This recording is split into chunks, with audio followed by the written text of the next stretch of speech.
Muy bien, ¿cómo estás? ¿Cómo te ha ido? Estamos por estudiar la palabra de Dios y estamos en el libro más apasionante que es Filipenses. ¿Por qué más apasionante? Porque hoy en medio de tanta tristeza, congoja, duda, temores, aparece un libro como Filipenses que es el libro del gozo. Y este libro del gozo nos va a traer a pensar ¿qué puedo aprender del libro del gozo? Bueno, puedo aprender un montón de infinidades de cosas. Pero antes que nos metamos al libro y mientras vas buscando Filipenses capítulo 1, versículos del 19 al 26, quiero que pienses algo. Ahí donde estás, quiero que pienses realmente qué es la vida y qué es la muerte. Si realmente tenemos tanto miedo, tanto escalofrío cuando se habla de la muerte, ¿sabemos qué es la vida? Porque algunos no entienden qué es la muerte.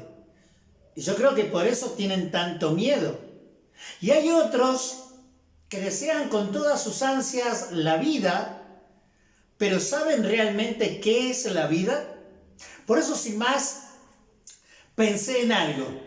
Bueno, si voy a vivir en esta tierra, ¿cómo podría vivirla? Y hay un proverbio que me encanta, quiero leértelo, y pienso de esta manera. Pienso en el punto que Proverbio capítulo 6, versículo del 6 al 8 dice así: Ve a la hormiga, oh perezoso, mira sus caminos y sé sabio, la cual no teniendo capitán, ni gobernador, ni señor, prepara en el verano su comida y recoge en el tiempo de la siega su mantenimiento. Me encanta, porque este pasaje va hablando de algo especial. Si bien el título de este pasaje, de este tema que voy a tocar el día de hoy, se llama ¿Gozo en la vida o la muerte? ¿Podemos tener gozo en la vida o la muerte? Claro que sí, porque el Señor nos da toda una serie de advertencias de cómo no perder el gozo, de realmente entender qué es el gozo. Y realmente ese gozo tienes que estar siempre, gozados en el Señor, siempre. Otra vez digo, regocijados. Así que sin más, quiero pensar en la hormiga. La hormiga es un animalito, es un insecto, ahí es algo tan pequeño pero tan sabio, dice la Biblia, y dice, mira sus caminos y sé sabio. ¿Por qué? Porque dice, la cual no teniendo ni capitán, ni gobernador, ni señor, prepara en el verano su comida. Dice una historia que iba un grupo en el desierto de Sahara, y en ese grupo que iban caminando, llegó un momento donde vino una tormenta. Acuérdense que en el desierto de Sahara por la noche es muy frío, por el día hace mucho calor, pero las tormentas de arena son tremendas. Así que una tormenta de arena llegó a esa agrupación que iban caminando y los tapó completamente. Tanto así que cuando se fue la tormenta de arena, ellos tuvieron que desempolvarse todo, mirar nuevamente hacia el cielo, buscar las coordenadas y seguir la dirección. Y rápidamente se compusieron en su camino, dándole paso firme a aquella transición donde ellos se habían demorado. Esta historia les contó un científico hablando de estos seres tan pequeños que son las hormigas. Las hormigas tienen diferentes dificultades, pero la vas a ver en algo. Una vez que logran rebasar esa dificultad, se ordenan, se alinean y siguen nuevamente la meta y el camino. Por eso dice ahí Proverbio capítulo 6, versículo 8, preparan el verano su comida, recogen el tiempo de la siega su mantenimiento. Si hay algo que podemos envidiar a las hormigas y puedo dar a relucir algo tan importante como introducción de este tema, 1. Son sabias. 2. Son enfocadas. 3. Respetan las leyes de la vida. 1. Son sabias. Oh perezoso, negligente. ¿Por qué no trabajas? ¿Por qué realmente no le echas mano a la vida? Aquel que no es diligente y es perezoso, dice Eclesiastés, ve la nube y no siembra, porque está pensando que va a llover. Yo te quiero preguntar algo. ¿Estás viviendo la vida? ¿Disfrutas la vida? ¿O eres una persona que te la pasas pensando y en la vanidad de tu mente harías lo que disfrutarías, lo que experimentarías, pero realmente no le echan manos? Estás pensando salir con su familia, pero nunca sale. Está pensando amar a su familia, pero no la ama. Está pensando construir, edificar, arriesgar, pero no arriesga. ¿Sabes? Sé sabio. La hormiga es algo que no solamente es sabia, sino que es enfocada. ¿A dónde está la mira de tu vida? ¿Tu vida está posada sobre lo material, sobre la vanidad de este mundo? Es triste porque todo eso perece. Por eso dice el Señor, ustedes que conocen mi palabra, sean sabios. Tienen que estar enfocados en las cosas que no se ven. Porque las cosas que se ven perecerán. Pero las cosas que no se ven van a perdurar. Ahora, ¿sabes? Se mueven de una forma sabia, enfocada, pero son leyes. Si tú te das cuenta, hay una ley natural que le rige. Fíjate las 3 palabras que dice Proverbio. Dice, no tienen capitán, no tienen gobernador, ni señor. Sin embargo, todas, en una forma de una ley natural, trabajan, se agrupan, se ayudan, caminan y adelante. Qué hermoso que es pensar esto. Y si tú no entiendes esto, estarás perdido en la vida. Hay leyes naturales que nos rigen. Y estas leyes naturales nos están diciendo que mucha gente, el 70% de los problemas que tenemos es por violar las leyes naturales. Las leyes morales, las leyes sociales, las leyes familiares, las leyes espirituales. Quiero que vayamos a la palabra de Dios y entendamos algo. Yo le puse así. El título es Gozo en la vida o la muerte. ¿Por qué? Porque debemos gozarnos en cualquiera sea la circunstancia. Eso vamos a sacar del gran líder espiritual que se llamó Pablo.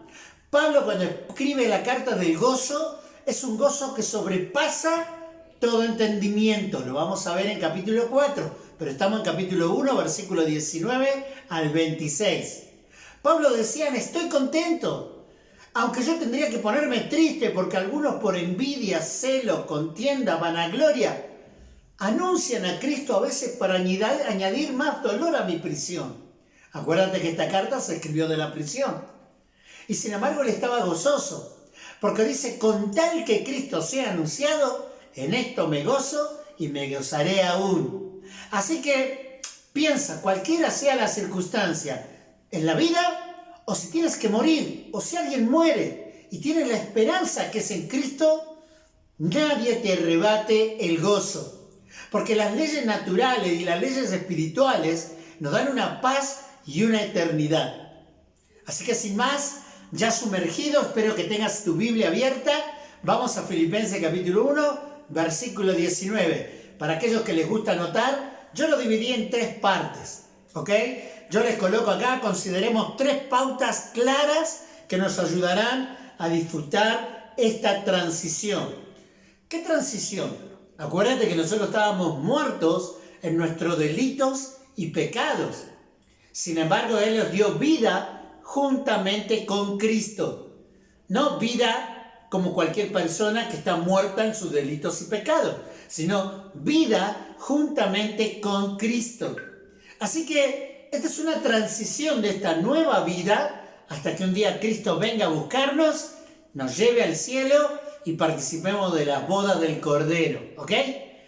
Pero hay otros que van a dormir, van a descansar de esta vida, de este trajín, este pecado que nos asedia, y ellos van a poder ir en una forma más leve. Primeramente ellos van a ser arrebatados, los muertos, los que ya descansan, y posteriormente nosotros, los que hemos creído en la sangre, el poder de su resurrección y la vida eterna en Cristo. ¿Me sigues? Entonces, 3 pautas. ¿Cuáles son estas 3 pautas? ¿Te las voy a escribir o te las voy a decir mejor? En primer lugar, la primera pauta es, hay un plan perfecto de Dios en nuestras vidas. Hay un plan perfecto de Dios en nuestras vidas. ¿Eso de dónde lo saco? Filipenses capítulo 1, del 19 hasta el 20, 2 versículos. Vamos, lo interiorizamos y estudiamos junto en este domingo. Hacemos así.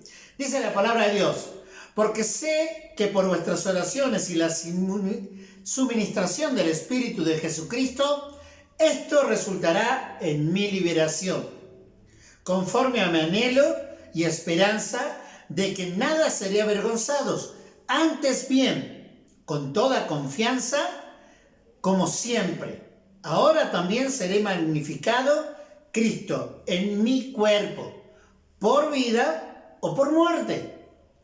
Pablo sabía que le quedaba un tiempo. Pablo sabía que era vital la oración de los hermanos hacia su causa y la intercesión del Espíritu Santo a favor de lo que él estaba viviendo. Pero él no dudaba que tanto la vida o la muerte eran provenientes del Señor y que él la iba a esperar con gozo y que él iba a estar tranquilo. Por eso yo en este punto que le he colocado hay un plan perfecto de Dios en nuestra vida. Pablo nos va a enseñar algo muy interesante en este plan perfecto. Lo primero que nos va a enseñar es el plan radica en una participación, pero también el plan radica en una certidumbre. Fíjense, Pablo decía en el versículo 19, porque sé que por vuestras oraciones y la suministración del Espíritu de Jesucristo, esto resultará en mi liberación. Así que Pablo estaba diciendo el plan radica en la participación, no solo en la intercesión, sino la participación del Espíritu Santo en nuestra vida. ¿Qué es tener gozo en la vida? Es cuando yo me siento sostenido, la gracia de Dios, aquella oración que me hace fuerte. ¿Sabes? Yo me voy y os dejo un consolador, pero está Cristo intercediendo por nuestra vida. Y no solamente Cristo, sino tenemos hermanos, padres, madres, personas que están cerca del Señor con una intercesión, con una participación, con una vida de oración, como el ejemplo que nos dejó el Señor Jesús. El Señor Jesús habitualmente se iba 2-3 horas lejos del gentío, lejos de sus discípulos, para poder estar en comunión con el Padre. ¿Cómo tenemos que vivir una vida de oración? Cuando voy a 1 Tesalonicenses, el Señor nos anima a que orad sin cesar. ¿Cómo podrán ser llevadas nuestras cargas, ansiedades, temores, dudas en nuestra vida? Cuando nosotros volcamos todo eso en oración y confiamos en la cruz de Cristo y vemos un Dios consolador, un Dios que nos ayuda cualquiera sea la situación. Porque cuando todo está bien, todos somos cristianos. Pero cuando vienen los problemas, eso pareciera que hace flaquear nuestra fe y dudar de nuestra vida espiritual. Sin embargo, Pablo dice, sabes, tienes que entender algo. El plan radica en una participación, no solamente de personas y mi vida en oración a través de esta lucha espiritual que existe, sino también de esa participación del Espíritu Santo. Dice el versículo 20, conforme a mi anhelo y esperanza. Todo esto realmente vivía una vida en plenitud, en gozo Pablo, a pesar de estar en prisión, porque había oración, porque había un descargo de aquella ansiedad, conflicto, dolor, pena, angustia, sentimientos encontrados en una cruz de Cristo donde en los pies él podía dejar esa oración como Ana. Ana seguía siendo estéril, sin embargo, confió en una forma plena y dejó su causa a quien juzga justamente. ¿Cómo estás en esta mañana? ¿Entiendes esto que estoy hablando? Cuando yo hablo del título del mensaje, te estoy hablando gozo en la vida o en la muerte. Pareciera que una persona sin Cristo sí está perdida, sí tiene grandes problemas y serios problemas. Por eso es necesario que tú y yo hablemos de este plan perfecto, ¿ok? De este plan perfecto de Dios en nuestra vida. Ese plan perfecto abarca a una radical participación. ¿Cómo podemos vivir y vivir en serio? En una comunicación vertical, plena, profunda, intensa con Dios. Más allá de las 3 comidas diarias en el día, ¿vives una vida de oración? Te pregunto, ¿eres una persona realmente que le das tiempo a la oración? Porque quiero decirte que una de las reuniones que más fracasa en la iglesia son las reuniones de oración. Y es una lástima, porque después vemos con una miseria espiritual a los hijos de Dios en angustia, en dolor, en pleitos, en dificultades, por la falta de comunicación y entrega a una vida íntima, secreta con Dios, el autor de la vida. Por eso, en segundo lugar, este punto de hay un plan perfecto de Dios en nuestra vida, no solamente Pablo nos va animando a decir, el plan es radical en una participación, no ausentes, sino activos en esa oración e intercesión a través del Espíritu Santo que nos fortalece, nos redarguye, nos guía, nos exhorta a vivir una vida en plenitud cristocéntrica. Segundo lugar de este punto, también encuentro que Pablo nos enseña que el plan radica en una certidumbre, en una certeza, en una seguridad.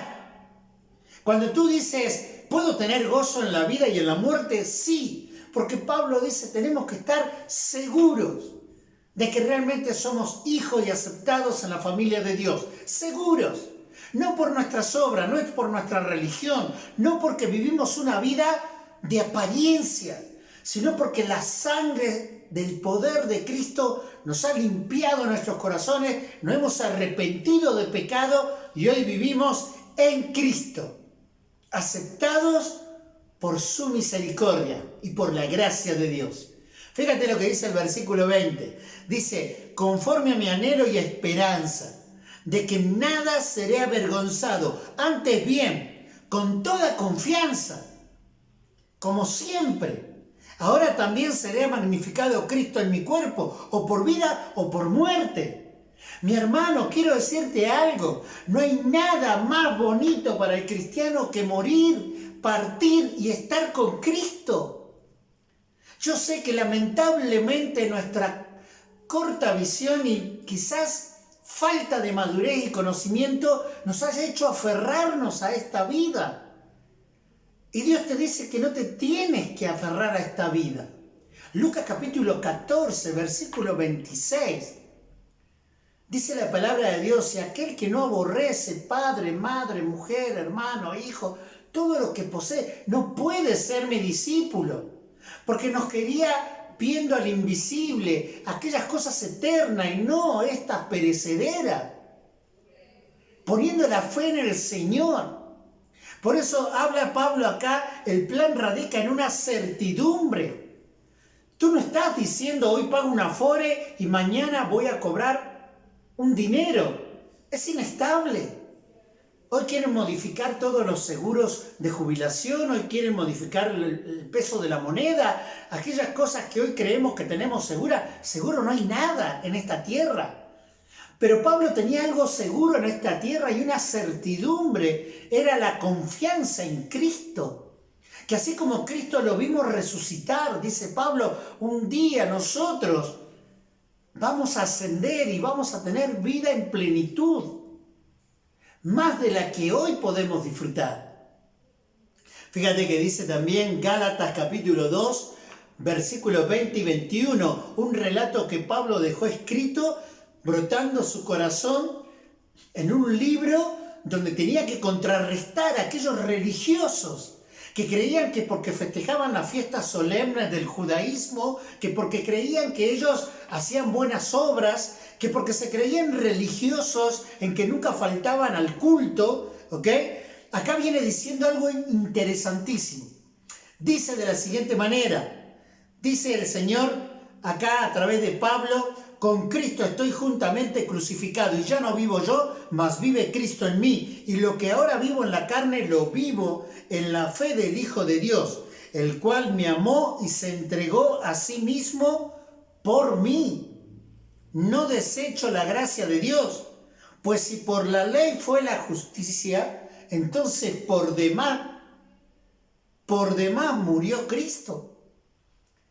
¿Entiende lo que está diciendo Cristo? Con Cristo estoy juntamente crucificado y ya no vivo yo, mas vive Cristo en mí. Y lo que ahora vivo en la carne, lo vivo en la fe del Hijo de Dios.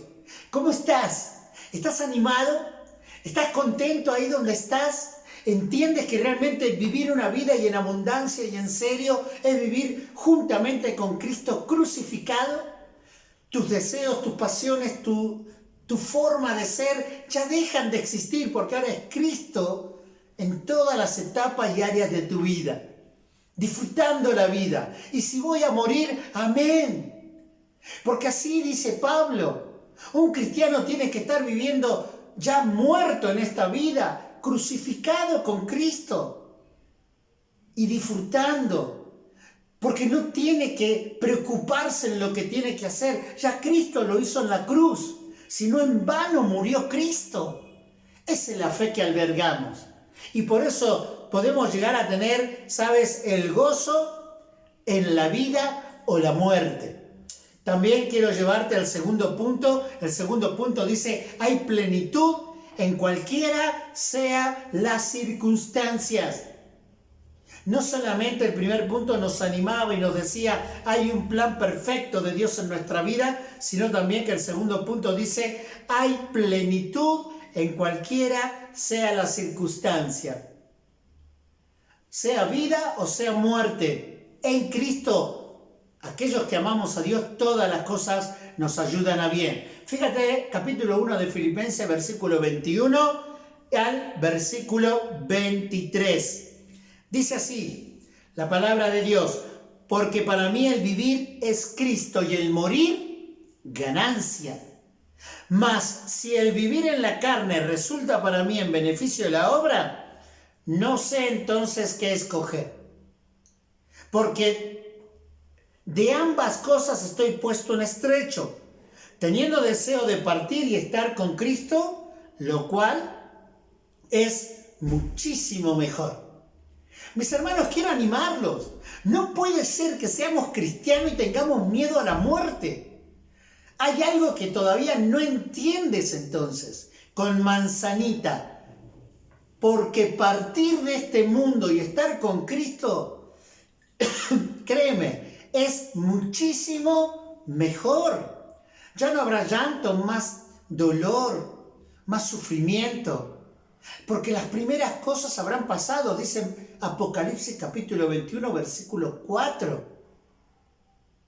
¿Quieres quedarte, seguir sufriendo, seguir viviendo esta atrocidad de lo que el pecado hace? Hoy es un insulto. Hoy los valores están destruidos. Hoy los sabios de este mundo son lo más irracional y lo más absurdo. Con las leyes que ponen, con las palabras que emiten, con las políticas que hacen. ¿Quieres quedarte? Pero dice Pablo acá, ¿sabes? En primer lugar, dice, la plenitud está en la verdad. ¿Y cuál es la verdad? Pues la verdad está situada en porque para mí el vivir es Cristo y el morir es ganancia. Cuando Pablo va a decir esto, dice, mas si el vivir en la carne resulta para mí en beneficio de la obra, entonces no sé qué escoger. Había una verdad. No podemos negar que estar con el Señor es muchísimo mejor. ¿Por qué nuestro corazón entonces anda con miedo? Yo no te digo que no te pongas cubrebocas, que no agarres un gel bacteriano bueno y te laves. No te digo que no. Pero quiero decirte algo. Dios está sobre cualquier virus, sobre cualquier enfermedad, y Él tiene todo bajo control. Y si nuestra fe no es práctica, si nuestra fe no es real y genuina, hay algo que no entendimos bien del plan de salvación de Cristo. Cuidado, porque aquellos que creen que religiosamente tienen que hacer obras, quizás estarían diciendo, no hice tantas como para sumar. Y no hay hombre que pueda sumar tanto para una justificación. El único que nos puede justificar y nos lleva al Padre es Jesucristo. Por eso Pablo estaba tranquilo, con paz, con gozo, que es lo que Satanás te quiere robar, el gozo de la salvación. ¿Sabes? La plenitud está en la verdad, la plenitud está en su persona. Estamos hablando que hay plenitud en cualquiera sea la circunstancia, sea muerte o sea vida. Me salgo un poquito y Pablo escribió en Efesios. Acuérdate que Efesios capítulo 1, 2 y 3 es doctrina para la iglesia. Y capítulo 1, versículos 22 y 23, Pablo dice así: y sometió todas las cosas bajo sus pies, y lo dio por cabeza sobre todas las cosas a la iglesia, la cual es su cuerpo, la plenitud de aquel que todo lo llena en todo. ¿Sabes qué está diciendo acá Pablo? Estoy en estrecho, porque realmente teniendo deseo de partir y estar con Cristo es muchísimo mejor, pero si me tengo que quedar acá, sería por algo que es real, es una verdad. Yo quiero estar para quedarme y servir a Dios, amar a Dios, vivir para Dios, porque Él murió por mí, yo debo vivir para Dios. Es una verdad. Dice la palabra de Dios ahí cuando arrancamos, porque para mí el vivir es Cristo. Esta es la verdad, mi hermano. Si tú realmente no has muerto y has renunciado a tu vida para que Cristo tome tu vida, limpie tu corazón, te selle con el Espíritu Santo, tienes que hacer una verdadera conversión. Porque hay muchas personas que van a las iglesias, están convencidos, pero no convertidos a Cristo. Y es un problema, es un problema. Pero cuando realmente estamos convertidos y entendemos la sustitución y lo que Cristo efectuó en la cruz, ahí empieza a renovarse mi vida y el gozo de la salvación empieza a dar el fruto que Dios ha preparado en esta vida espiritual. ¿Lo entiendes? Por eso te leí Efesios que dice: lo cual en su cuerpo la plenitud de aquel que en todo lo llena en todo. ¿Qué te falta? ¿Qué te falta? ¿Por qué en esta vida no puedes alcanzar ese gozo, pasión, amor, entrega, deleite, teniendo a Cristo en tu vida? La gente que no tiene esperanza tiene miedo del coronavirus.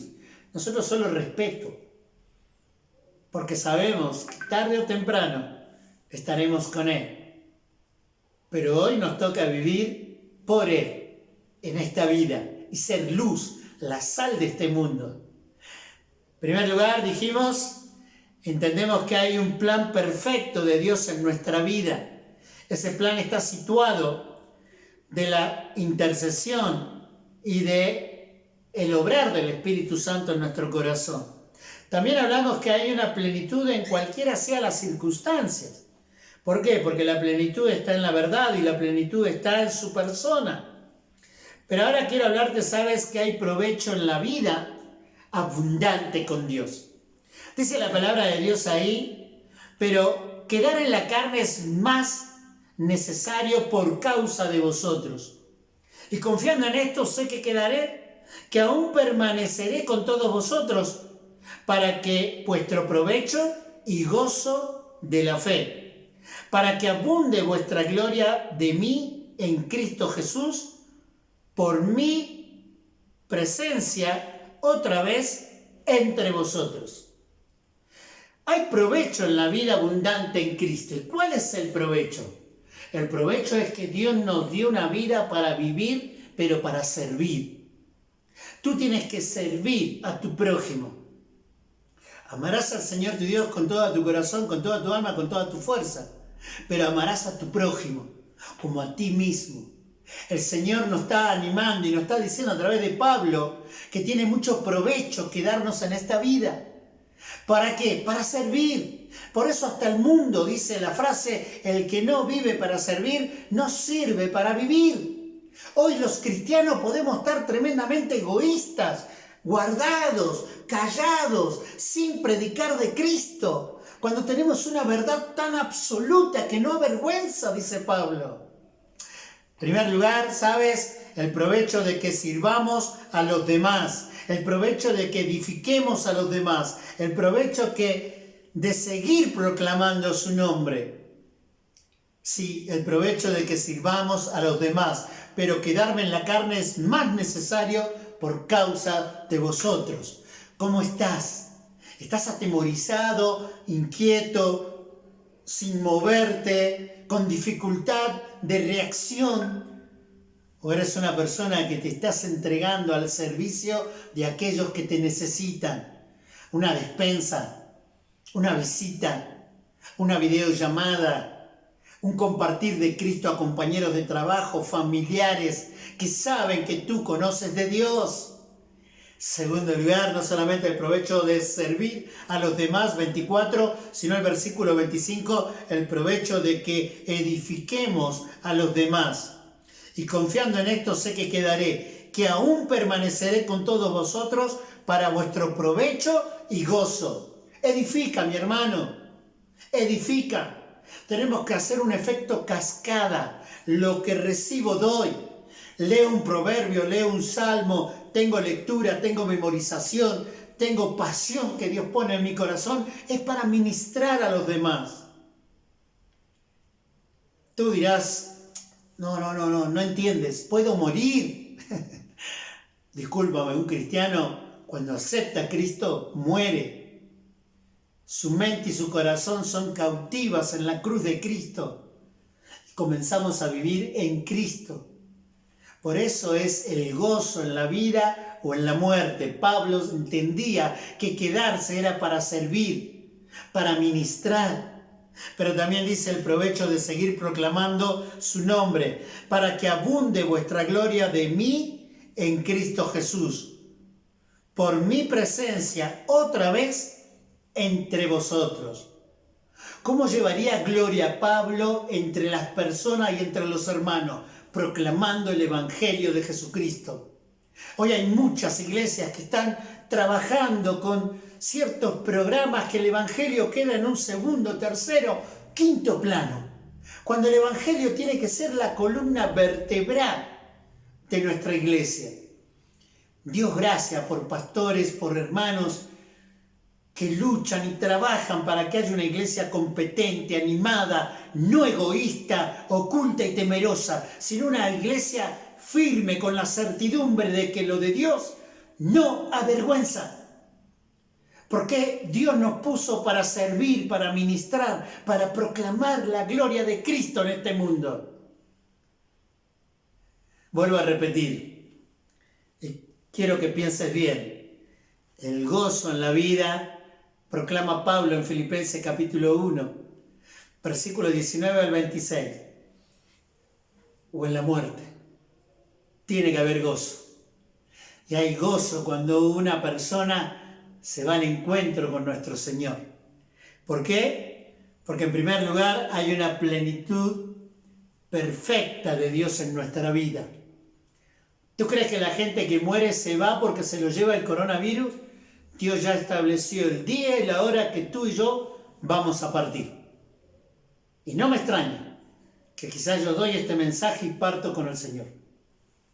No me extrañaría, porque trato cada día de cerrar el día confesándome, hablando con Dios y diciéndole, Señor, si yo termino la obra que tú has planeado para que yo anduviera en ella, gracias, Señor, por esta vida que me has dado. Y trato de vivir enteramente como las hormigas, sabiamente, prudentemente, aunque cuesta horrores y a veces se dificulta. Pero sabes, así es el plan de Dios, que nosotros podamos tener una vida diligente y enfocada, también pensando en que hay plenitud en cualquiera sea la circunstancia, cualquiera, no importa si vivo o muero. Lo importante es que nosotros tengamos plenitud en la verdad de la palabra de Dios, plenitud en su persona. Algunos quieren tener plenitud porque se desarrollaron como profesionistas. Algunos quieren tener plenitud porque se desarrollaron como padre, madre, hijo, no sé. La única plenitud que puedo encontrar en la Biblia se encuentra en la persona de Dios, en la palabra de Dios, en el poder de Dios. Y termino y cierro que hay provecho en la vida abundante con Dios. Te hago una pregunta. Muchos se quejaron porque no podían salir de viaje en el tiempo de la cuarentena. Y te puedo asegurar que llevas años sin salir con tu familia a algún lado. Muchos se quejaron de que no podían salir a visitar. Y te puedo asegurar que cuando no había cuarentena, del trabajo a tu casa, de tu casa al trabajo, del trabajo a tu casa, y si Dios lo permitía, el domingo a la iglesia. Eso es vida. Eso es vida, te pregunto. Una vida que estás sirviendo, edificando, proclamando a Cristo. Creo que es hora de hacer ajustes. Es hora de acomodar las cosas. Yo animo a los pastores, a los líderes a congregarse, a buscar la manera de que Dios nos dé sabiduría en cómo tenemos que hacer este plan. ¿Por qué? Porque la gente se congrega entre amigos, se congrega entre familia, se congrega en lo que ellos selectivamente creen que es correcto. Pero sabes, el Señor dice, necesitamos congregarnos. Todas estas comunicaciones de las redes sociales son buenas, pero necesitamos congregarnos. Con todas las precauciones, con todos los cuidados, como cuando vas al banco, cuando vas al trabajo, cuando visitas a tu familiar, así, con todos los cuidados. Pero tratando siempre, como termina la última parte de Pablo, que dice, para que abunde vuestra gloria de mí en Cristo Jesús. ¿Sabes? Por eso voy a permanecer, dice Pablo. Por eso voy a permanecer, para provecho de mi vida hacia ustedes. Creo que hay varios desafíos para tomar. Y espero que Dios esté hablando a tu vida, porque Dios habló a mi vida. Y Dios tiene un plan que es perfecto. Y Dios me dice, Gastón, gózate en la muerte o en la vida. Pero en la vida abundante y plena en Cristo. Y en una muerte que esté en el Señor. Simón es hoy, ¿estás seguro que vas al cielo? ¿Le has pedido perdón a Dios? ¿Te has reconciliado con Dios? Si no estás seguro si tu nombre está anotado en el libro de la vida, ¿por qué no haces una oración hoy conmigo? ¿Por qué no le pides a Dios que limpie tu corazón de pecado? Y que te anote en el libro de la vida y te acepte dentro de su familia. ¿Oramos? Cierra tus ojos donde estás, inclina tu rostro, vamos a orar. Y ahí con tu corazón inclinado, tu cabeza inclinada, tus ojos cerrados, humillados bajo la poderosa mano de Dios, ¿por qué no te arrepientes donde estás de tus pecados? Le pide perdón a Dios y dile así, Señor Jesús. Dile, sin vergüenza, Señor Jesús, reconozco que soy pecador o pecadora.